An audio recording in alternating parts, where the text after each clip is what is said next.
Hello viewers, welcome to my channel law study by SK Rohit. তো আজকে আমরা video নিয়ে চলে এসেছি বর্ধমান ইউনিভার্সিটি যে বিউ ক্ল্যাটটা হচ্ছে, Burdwan university common law entrance exam যেটা হবে তার পার্ট 2 নিয়ে। অর্থাৎ আমরা বলেছি যে প্রত্যেকটি সিলেবাস আমরা কভার করব বিউ ক্ল্যাটের, আর প্রত্যেক ভিডিওতে একটা একটা টপিক করে আমরা আলোচনা করব।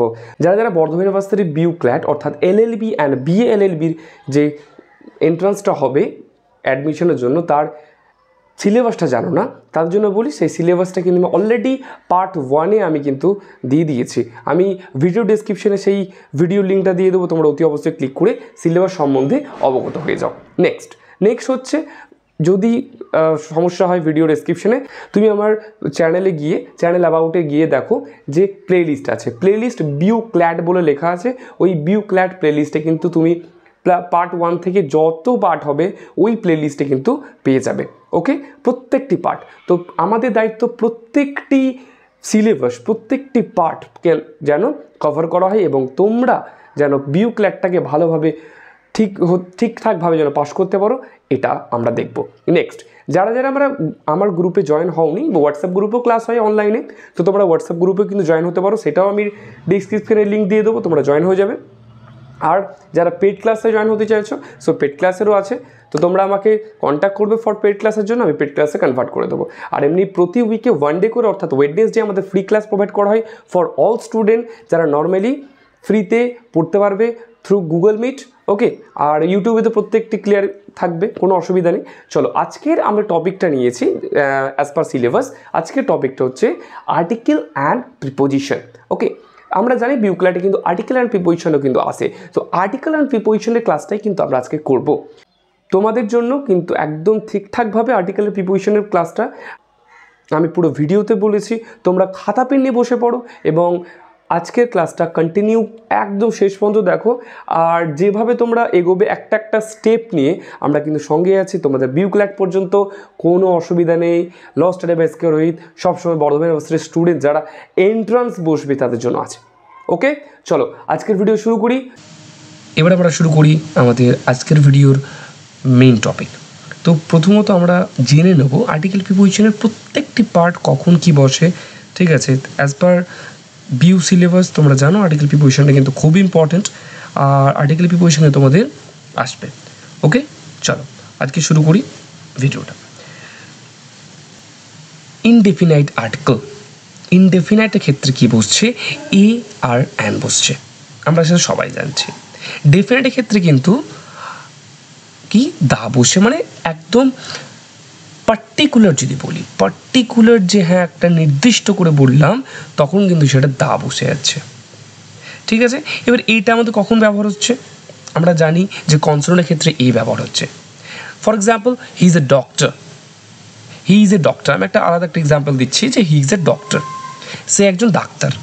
এই যে he is a doctor, D এখানে কি থাকছে? কনসোনেন্ট থাকছে। ঠিক আছে, এখানে দেখো বুকের আগেও কিন্তু এ বসেছে, কারণ বি এখানে কনসোনেন্ট, হ্যাঁ কি না? এটা গেল, বুঝতে পারলে? ওকে, নেক্সট হচ্ছে আমাদের ভাওয়েল। আমরা সবাই জানি যে এ ই আই ও ইউ হচ্ছে ভাওয়েল, তাহলে ভাওয়েলের আগে সবসময় কি বসবে? অ্যান বসবে। এখানে দেখো পয়েন্টারটা কোথায় আছে? এ আছে, এ কিন্তু কি বলেছি? ভাওয়েল। ঠিক আছে, তাহলে এর আগে কি বসছে? অ্যান বসছে। ঠিক আছে, বুঝতে পারছো কি বলতে চাইলাম? একটা আমি যদি উদাহরণ দিই, যেমন ধরো ইজ অ্যান অনেস্ট ম্যান, এবার সে একজন সৎ মানুষ। এখানে অনেস্টের কি হচ্ছে? এই যেখানে অনেস্ট যদি বললাম আমি একটা উদাহরণ, এখানে কিন্তু এইচ আছে, বাট উচ্চারণ যেহেতু ও হচ্ছে, তাহলে ও এর আগে কিন্তু অ্যান বসবে। এখানে কিন্তু একটা দেখো দিয়েছি আমি অ্যানের ক্ষেত্রে অ্যাপল। ঠিক আছে, অ্যাপল, এখানে কি অ্যাপলটা? অবভিয়াসলি অ্যাপেলটা কিন্তু ভাওয়েল, তাই না? সো ভাওয়েল যখন হচ্ছে অ্যাপলটা, অ্যাপেলের আগে এ আসছে, তাহলে কিন্তু অ্যান বসবে। ক্লিয়ার? নেক্সট হচ্ছে দা। আর্টিকেল একটা সবথেকে ইম্পর্টেন্ট জিনিস হচ্ছে দা। দা কখন বসছে? একদম নির্দিষ্টতম কিছু একটা যদি বলছি, নির্দিষ্ট করে কোনো জিনিসকে আমরা বা কোনো ব্যক্তিকে বলা হচ্ছে, তখন কিন্তু দা আসবে। দা হিমালয়াস আর বিউটিফুল। ঠিক আছে, দা আসছে। এখানে কি আছে, ওশান, রিভার্স, মাউন্টেন, সামথিং যদি কিছু ব্যবহৃত করছি, এটা আমরা নির্দিষ্টতম কিছু বোঝাচ্ছি। এখানে দেখো আমি দা শান লিখেছি, দা শান একটাই নির্দিষ্টতম বলছি। ঠিক আছে, তারপর আমরা কি বলছি, আরও যদি এক্সাম্পল দিই দায়ের, তাহলে কি হবে, I love reading the Mahabharata, I love reading the Quran, I love reading the Bible. এই যে এগুলো নির্দিষ্টতম বোঝাচ্ছি, তার জন্য দা বসবে। ক্লিয়ার, বুঝতে পেরেছো সবাই? এটা গেল এ অ্যান্ড দা, এই তিনটের মেন জিনিস। বুঝেছো? চট করে নোট করে নেবে। ঠিক আছে, পারলে এটা স্ক্রিনশট নিয়ে তোমরা লিখতে পারো বা ভিডিও স্টপ করে তোমরা লিখতে পারো। নেক্সট হচ্ছে আমরা চলে যাই একদম সুন্দর জায়গায়, সেটা হচ্ছে প্রিপোজিশন। আমরা জানি প্রিপোজিশন খুবই কমপ্লিকেটেড থাকার জন্য যে কোনখানে কি বসাবো, কোন জায়গায় কি বসাবো, খুবই একটা চাপের ব্যাপার হয়ে যায়, হ্যাঁ কি না? তো প্রিপোজিশনের ক্ষেত্রে কিন্তু একটু যদি বুঝি আমরা যে ঠিক কি বলতে চাইছে, তাহলে কিন্তু আমরা বুঝতে পারবো। এখানে কি বলছে দেখো, কোনো কি স্থান আমি বোঝাচ্ছি, ওয়্যার। ঠিক আছে, এখানে কি বলছে, ওয়্যার যদি আমি কোয়েশ্চেন করছি, কোনো প্লেসের জন্য বলছি, তাহলে in, on, at, under, between etcetera এর মধ্যে পড়ছে। আমি এক্সাম্পল কি দিয়েছি, the book is on the table. এবার আমি পরবর্তীতে ভিডিও আরও যখন এগোবে তখন ঠিক এই অন, ইন এইগুলো ঠিক কোন জায়গায় বসবে আমি আলোচনা করব। আগে আমি ওভারঅলটা বলি, তারপর তোমাদের সিঙ্গেল করে বলবো, তাহলে আরও বিস্তারিত তোমাদের মাথায় ঢুকবে। ঠিক আছে, তো ভিডিওটা দেখতে থাকো। চলো, নেক্সট হচ্ছে আরেকটা কি, ওয়েন। এটা কখন, মানে সময় আমরা বোঝাচ্ছি। কোনো সময় নির্দেশক যদি হয় তাহলে কিন্তু এখানে হচ্ছে সময়ের আগে কী বসছে, in, on, at, before, after etcetera এগুলো বসবে। ঠিক আছে, তাহলে এখানে এক্সাম্পল কি দিয়েছে, I was born in July. ঠিক আছে, এটা সময় বোঝাচ্ছে। ঠিক আছে, মান্থ এখানে বোঝাচ্ছি, তাহলে কি মান্থের আগে আমরা ইন বসছে। আমি পরবর্তীতে বলবো যে ইন, অন ঠিক কোন জায়গায় বসবে। ঠিক আছে, কারণ কি দেখবে হোয়ারেও যদি আমরা ইন, অন পাচ্ছি, তাহলে হোয়েনেও ইন, অন পাচ্ছি। ঠিক কখন পাবো এটা আমি পরবর্তী ভিডিওতে বলবো, মানে এই ভিডিওতে একটু পরে বলছি। নেক্সট আছে কি, ডাইরেকশন দিচ্ছে, কোনো মুভমেন্ট হচ্ছে, সেক্ষেত্রে আমরা কি বসাবো, টু, ইনটু, ঠিক আছে, ফ্রম এক্সেট্রা। মানে কি হচ্ছে, কোনো ভাবো এমন হচ্ছে কোনো দিক নির্দেশক, কোনো দিক যাচ্ছে বা কোনো গতি এমন বোঝাচ্ছে। ঠিক আছে, she went to the market, she went to the market, she went to school. ঠিক আছে, সি ওয়েন্ট টু স্কুল মানে কি, সে স্কুলে গেল। ঠিক আছে, তাহলে কি এখানে কোনো একটা কি দেখাচ্ছে যে একটা নির্দেশক যে কোথায় যাচ্ছে, ওয়্যার, আমরা স্কুলে যাচ্ছি। ঠিক আছে, বা এখানে কি দেখাচ্ছে, she went to the market. ঠিক আছে, তাহলে এখানেও কিন্তু তোমরা টু পাবে, টু বসবে। ক্লিয়ার, নেক্সট কি আসছে, এবার এমন হলো কোয়েশ্চেন যদি এমন করে করো, ঠিক আছে, মানে নেক্সট যদি কোয়েশ্চেন করো যে মাধ্যম, কারোর মাধ্যমে কিছু, তাহলে বাই, উইথ, লাইক এগুলো বসবে। ঠিক আছে, কারোর মাধ্যমে হচ্ছে, আমি পরবর্তীতে আরও ডিটেলসে বলবো, তবে বোঝাচ্ছি এখন যে কারোর মাধ্যমে হচ্ছে। তাহলে কিন্তু যদি আমি কোনো মানে কী করে, কীভাবে যদি কোয়েশ্চেন করি, তাহলে বাই, উইথ, লাইক এগুলো বসবে। কোনো কারণ, রিজন যদি বলি, তাহলে বিকজ, ডিউ টু, ফর এগুলো বসবে। ঠিক আছে, তো এইগুলো দেখো, বুঝতে পারলে কি বলতে চাইলাম।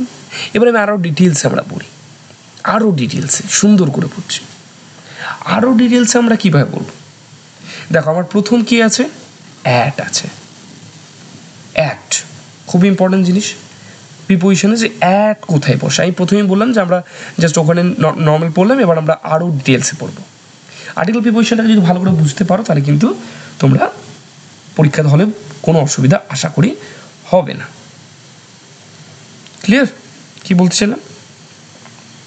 ওকে, চলো এবার কি বলছে, অ্যাট বসছে। এখানে আমি অ্যাট লিখেছি, একদম সিম্পল, এটি অ্যাট। অ্যাট কোথায় বসবে, স্পেসিফিক কোনো টাইম, কোনো জায়গা, কোনো মানে কি বলবো পজিশন, ঠিক আছে, কোনো পরিণাম বা কোনো লক্ষ্য যদি বলি সেক্ষেত্রেও কিন্তু অ্যাট বসে। এখানে কি বলছে, উই মেট অ্যাট 5 PM, এখানে সময় বসছে। যদি আমরা অন্য একটা উদাহরণ দিই, হি লুক অ্যাট মি, আমার দিকে তাকাচ্ছে, আমার দিকে তাকাচ্ছে, তাহলে তাকানোর অর্থ এখানে কি হচ্ছে, অ্যাট বসছে। ক্লিয়ার? তাহলে অ্যাট কোথায় বসে আরেকবার বলে দিচ্ছি, কোনো জায়গা, প্লেস, সময়, ঠিক আছে, কোনো পরিণাম বা কোনো দিক নির্দেশক করছে, কারণ তাকানোর অর্থও বোঝাচ্ছে, কোনো মাত্রা এতটা পরিমাণে সেটাও দেখাচ্ছে, ঠিক আছে। তো এটা গেল আমাদের অ্যাট। এবার আমাদের আসছে অন। অন কোথায় বসছে, ঠিক আছে, ভালো করে শুনবে, অন কোথায় বসছে। আমরা জানি অন মানে হচ্ছে উপরে, হ্যাঁ কি না? অন মানে আমরা জানি যে কোনো উপরে বসে, কোনো সারফেসের উপরে আছে। আরেকটা কি থাকছে, কোনো স্পেসিফিক ডেট বা স্পেসিফিক ডেজ সেখানে থাকবে। একটা সারফেস আছে টেবিলে, তার উপরে আমি কিছু টেবিলের উপরে আমরা চাবি রেখেছি, তো the keys are on the table. টেবিলের উপরে চাবি আছে, চাবিগুলো। বা অন্য যদি আমরা একটা কোনো উদাহরণ দিই, the book is on the table, ওই সারফেসের উপরে আছে, টেবিলের উপরে আছে, টাচ করে আছে, হ্যাঁ কি না? তাহলে the book is on the table. আরও যদি বলি যে অন, যদি আমি আরও দিই যে অন আরও কোথায় বসছে, দেখো তার আগে আমি আরেকবার বলে দিই যে অন তাহলে কোথায় বুঝতে পারলে, কোথায় কোথায় বসছে। অন কারোর উপরে বোঝাচ্ছে, কারোর নির্ভরশীলতার ওপরে বোঝাচ্ছে, কোনো সম্বন্ধ বোঝাচ্ছে, ঠিক আছে, কোনো অনুসরণ করছে, অনুসারে বোঝাচ্ছে, ঠিক আছে। তা এইগুলোর ক্ষেত্রে কিন্তু অন বসে।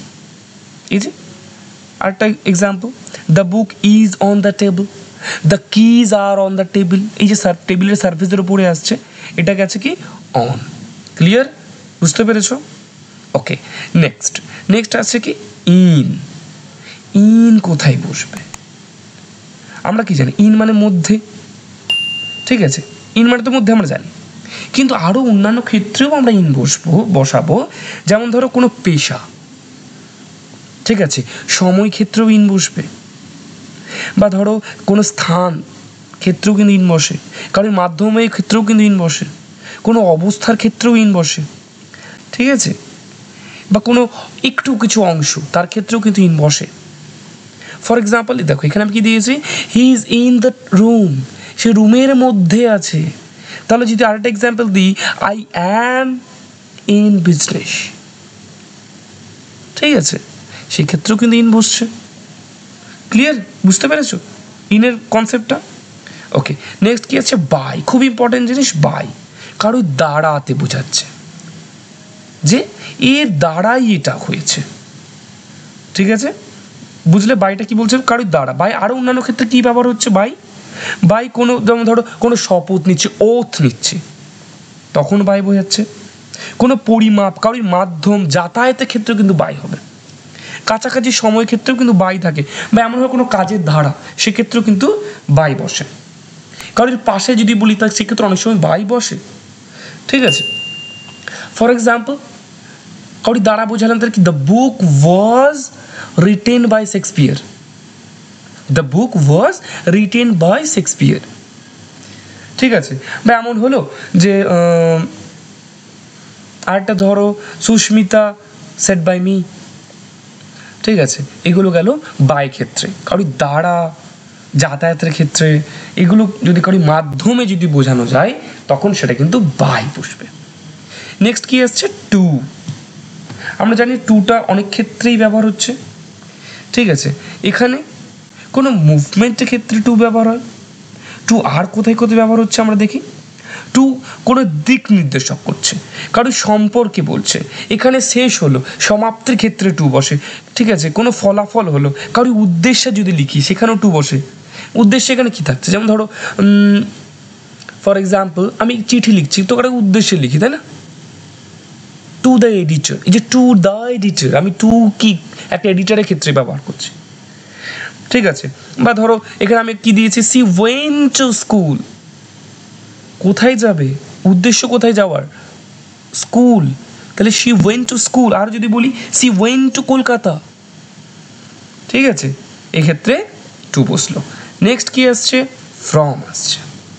ফ্রম আসছে, ফ্রমের ক্ষেত্রে কি হবে, ফ্রমের ক্ষেত্রে দেখো একদম যদি বলি কাউরির হতে, কোনো উৎস, ঠিক আছে, কোনো জায়গা, স্থান, যাত্রা স্থান যদি বলি, করে দূরত্ব, দূরত্ব বোঝাতে ক্ষেত্রে কিন্তু মানে ফ্রমটা বসে। কোথা থেকে আসা, ঠিক আছে, প্রতিকার, এক্ষেত্রেও ফ্রম বসে। এখানে কিছু she came from India, sorry he came from India, ঠিক আছে। ফ্রমে যদি আরও আমি দিই, যেমন ধরো he has return from abroad, from America, এক্ষেত্রেও কিন্তু ফ্রম এভাবে বসছে, ঠিক আছে। নেক্সট তোমার থেকে, তুমি যদি হও তোমার থেকে যাচ্ছে, মানে কি যাচ্ছে, তুমি কাউকে চিঠি লিখছো, ফ্রম এসকে রোহিত, এসকে রোহিতের কাছ থেকে যাচ্ছে, থেকে ক্ষেত্রেও কিন্তু ফ্রম ইউজ হচ্ছে, ঠিক আছে। নেক্সট কি আসছে, উইথ, সাথে বোঝাতে, কারোর সাথে, একদম সিম্পল কথা, উইথ কীভাবে আমরা বোঝাচ্ছি, কারোর সাথে, ঠিক আছে। আরও কোন কোন জায়গায় তাহলে উইথ আমরা ইউজ করতে পারবো, দেখো উইথ আমরা আরও ইউজ করতে পারবো কোনো বিষয়ের ক্ষেত্রে, কোনো উপাদানের ক্ষেত্রে, ঠিক আছে, কারোর সাথে কিছু সহযোগ করলাম, এগুলোর ক্ষেত্রেও কিন্তু আমরা উইথ ইউজ করতে পারবো। এখানে কি আছে, আমি যদি আরও এমন ধরো একটা উইথের যদি উদাহরণ দিই, for example she lives with her family, she lives with her family, ঠিক আছে, সে তার ফ্যামিলির সাথে থাকে, ঠিক আছে। তো এটা গেল উইথের ক্ষেত্রে। এবার কি আসছে, অ্যাবাউট, খুব ইম্পর্টেন্ট জিনিস। অ্যাবাউট কোন ক্ষেত্রে ব্যবহার হচ্ছে, তাহলে অ্যাবাউট কী ক্ষেত্রে ব্যবহার হচ্ছে, অ্যাবাউট আমাদের ব্যবহার হচ্ছে কোনো দিক, মানে চারিদিকে কিছু বোঝাচ্ছি, কারোর উপলক্ষে, কোনো কিছুর ওপর, কোনো বিষয়ে যদি আমরা কথা বলি তাহলে কিন্তু অ্যাবাউট হয়। যেমন he is talking about the movie, ঠিক আছে, এক্ষেত্রে কিন্তু আমরা অ্যাবাউটই করছি। নেক্সট হচ্ছে ফর, ফর কোথায় ইউজ হচ্ছে, ঠিক আছে। দেখো ফর অনেক সময় আমরা কারোর জন্য, ঠিক আছে, সেক্ষেত্রে আমরা ফর ইউজ করি, যে হ্যাঁ কারোর জন্য কিছু একটা, ঠিক আছে। আরও অন্যান্য জায়গায় যদি, যেমন ধরো এখানে আমি কি আছে, যে the gift, sorry this gift is for you, ঠিক আছে। তারপর আরও যাবতীয় যেগুলো আমাদের আছে, ঠিক আছে, পুরো আর্টিকেল প্রিপোজিশনে তোমাদের কিন্তু খুব ইম্পর্টেন্ট, মুখস্থ করবে। নেক্সট হচ্ছে সেন্স, একটা কি বলবো, কোন একটা পয়েন্ট ইন টাইম, কোন একটা টাইমকে আমরা বলছি যেটা চলে গেছে বা চলছে বা সামথিং, ঠিক আছে, ওইখান থেকে বা সেই সময় থেকে আসছে। হি ওয়াজ লিভড হিয়ার সিন্স 2010, 2010 থেকেই সেখানে বাস করছে। Clear to all? Article preposition বুঝতে পেরেছো আশা করি। তোমরা এবার যারা নোট করেছো, যারা নোট করোনি তোমরা স্ক্রিনশট নিতে পারো, স্ক্রিনশট নিয়ে তোমরা কিন্তু ভালো করে পড়ো। আর এভাবে কিন্তু আরও আমরা পুরো সিলেবাসটা তোমাদের কিন্তু আমি কভার করব, ঠিক আছে। সিলেবাস কি সামথিং যদি না জানো, আমি পরবর্তী ভিডিওতে তো অন্য টপিক নিয়ে আলোচনা করব। পূর্ববর্তী ভিডিও আমি একটা করেছি যেটা পার্ট 1, এটা তোমরা দেখছো পার্ট 2, বিউক্ল্যাট পার্ট 2, টার্গেট পার্ট 2। তো পার্ট 1টা আমি লিঙ্ক দিয়ে দেবো, তোমরা ডেসক্রিপশানে পার্ট 1টা তোমরা দেখে নেবে, ঠিক আছে। তারপর পার্ট 2-এ ঢুকবে, তাহলে সিলেবাস সম্বন্ধে তোমরা অবগত হয়ে যাবে। চলো, বুঝেছো কি বলতে চাইলাম? ভিউয়ার্স, এই ছিল আজকের আর্টিকেল প্রিপোজিশনের সমস্ত জিনিসটা। তোমাদের একটা কথা বলি, তোমরা কিন্তু যারা বা যে সমস্ত স্টুডেন্ট আমার যে বইটা আছে 2025-এর যে বইটা পাবলিশড হবে আগামী জুন মাসের 5 তারিখে, তোমরা প্রি বুকিং করে রাখতে পারো। প্রি বুকিং কিন্তু চলছে। যে বইয়ে পুরো ওল্ড সিলেবাস এবং নিউ সিলেবাস একদম ঠিকঠাকভাবে দেওয়া আছে, সেই বই তোমরা পারচেস করতে পারো। এখন থেকে প্রি বুকিং করে রাখতে পারো, বা যখন বই পাবলিশড হবে তখন তোমরা কিন্তু অবশ্যই পারচেস করতে পারো, যেখানে প্রত্যেকটি জিনিসকে ঠিকঠাকভাবে বর্ণনা করা আছে। নেক্সট, যারা আমার চ্যানেলে নতুন আছো, তোমাদের বলি তোমরা ক্লিক করো, সাবস্ক্রাইব করো, পাশে থাকা বেল আইকনটি অন করে দেওয়ার জন্য প্রত্যেকটি পার্ট, প্রত্যেকটি জিনিস তোমরা সবার আগে পাও। ঠিক আছে, thank you for watching this video. দেখা হচ্ছে পরবর্তী পার্ট 3-তে। Thank you.